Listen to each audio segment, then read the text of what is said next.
ভারতের কুখ্যাত গ্যাংস্টার চক্র গোল্ডি ঢিল্লো ও লরেন্স বিনশোয়ের দোসররা আবারও বলিউড তারকাদের উদ্দেশ্যে ছুড়ল কড়া হুঁশিয়ারি। কানাডায় উপস্থাপক কপিল শর্মার ক্যাফেতে টানা 25 রাউন্ড গুলি চালিয়ে তাণ্ডব সৃষ্টির পর এবার প্রকাশ করল ভয়ঙ্কর এক অডিও ক্লিপ।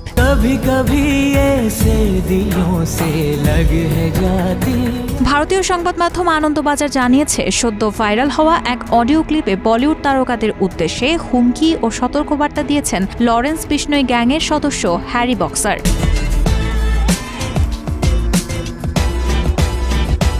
অডিও ক্লিপে হুমকি দিয়ে তিনি বলেন, যদি কেউ সালমান খানের সঙ্গে কাজ করেন তবে তিনি নিজেই নিজের মৃত্যুর কারণ হবেন। বড় ছোট সব প্রযোজককে বলছি, সালমানকে নিয়ে কাজ করলে সরাসরি তার বুকে গুলিও চালানো হতে পারে।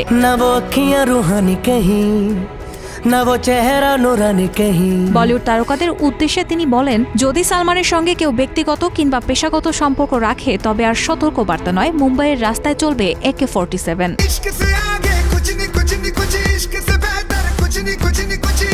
এদিকে তারকাদের উদ্দেশ্যে কড়া বার্তা দিতে গত বৃহস্পতিবার আবারও তাণ্ডব চালায় গ্যাংস্টাররা। কানাডায় কপিল শর্মার ক্যাফেতে টানা 25 রাউন্ড গুলি চালানো হয়। গ্যাংয়ের দাবি, কপিল তার নেটফ্লিক্স শোর 3য় সিজনের প্রথম পর্বে অতিথি হিসেবে সালমান খানকে আমন্ত্রণ জানিয়েছিলেন, আর সেই সাহসেরই মাসুল দিতে হলো এই হামলায়।